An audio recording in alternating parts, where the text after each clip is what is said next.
y'all probably seen what you seen on the news. You probably seen the ugly side, but obviously they ain't see this beautiful side of it. We just left meeting with the mayor, myself, Stephanie. Last night we met with city council's meetings outside my job at the hospital, trying to make actual change, and it was beautiful. So when we met with the mayor, we was letting him know about this curfew. You know, this curfew is making us still feel oppressed. It's like you're telling us how long we can be out here marching and using our voice.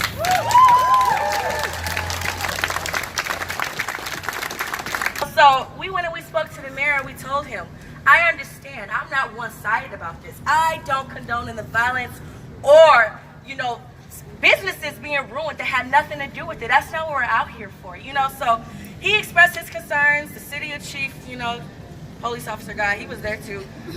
Speaking what he said about too, and you know, he had some good points. They got barricades, so I want you guys to know tomorrow there will be barricades in the streets. And now, seeing what I've seen, I understand why. We can't have people driving on cars, falling off. There was a little boy that fell off the car on Sunday that I had to help. That little 10-year-old boy, he would not stop walking though. And I'm like, baby, you can't be doing that though. You can't. You know, we got to keep it safe. And the barricades are also to help the people that are against Black Lives Matter. The mayor was expressing that his concern is the safety. We have people now trying to ruin something so beautiful. And then to be a part of All Lives Matter, they're going to have to wait, whoever calling me. You need to be a part of Black Lives Matter because we are all lives. There's so many Black people being killed.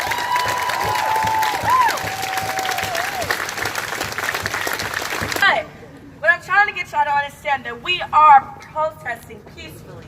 When you hear no justice, no peace, it doesn't mean to go ruin stuff. It means for us, stuff like that, to be seen and heard and get the support. We are walking and blocking intersections that the most people in Green Bay are going to see us. And it's for us to use our voice and to be seen and be heard. As you can see, globally and in Green Bay, this is making an impact. No matter what people say, our voices are making an impact. My hospital just kneeled for 8 minutes and 46 seconds yesterday at noon. You had nurses like myself, surgeons, physicians out here feeling this. No more keeping silence. I like that. Silence equals violence. You can't be quiet. We need actual changes. It starts with the protesting, getting their attention on top of these roofs. It starts there. And it starts with us taking that and channeling that into something beautiful.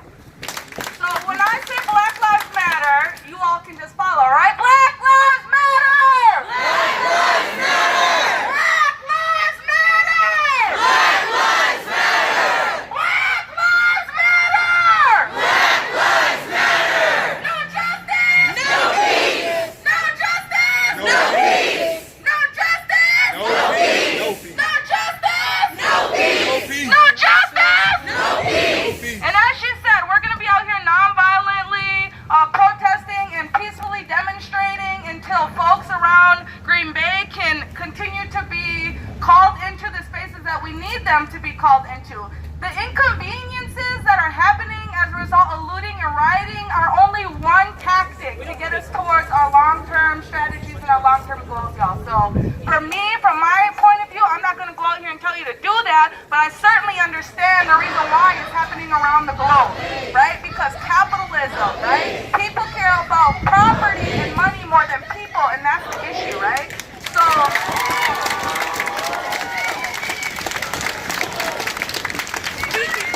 for some folks, that is their tactic, and I think folks like us that are inconvenienced by broken windows and damaged property really need to understand the violence that Black folks have been dealing with since the beginning of the founding of this country, right?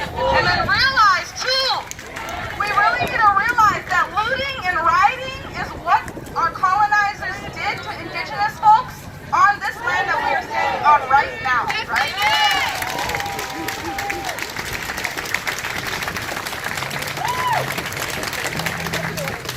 Yes, this is the city of Green Bay, but before that, the Menominee Nation, and I am a proud member of the Menominee and Oneida Nation. I am Native and Afro-Latino, and so I never deny and I embrace my Blackness as someone who has African descendancy in my blood.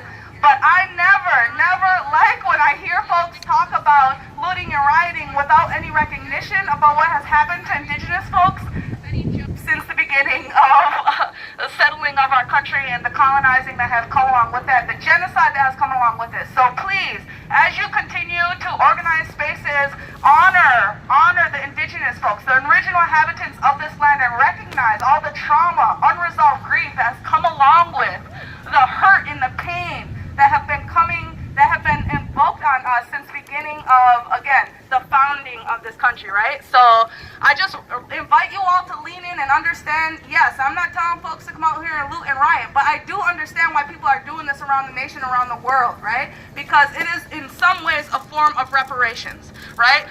Reparations is real, and we really got to get real about redistributing property and power, y'all, because if not,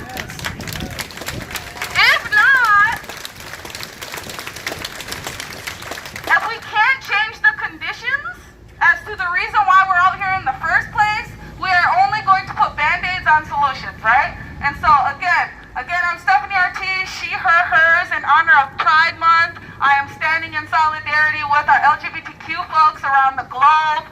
Remember the Stonewall riot?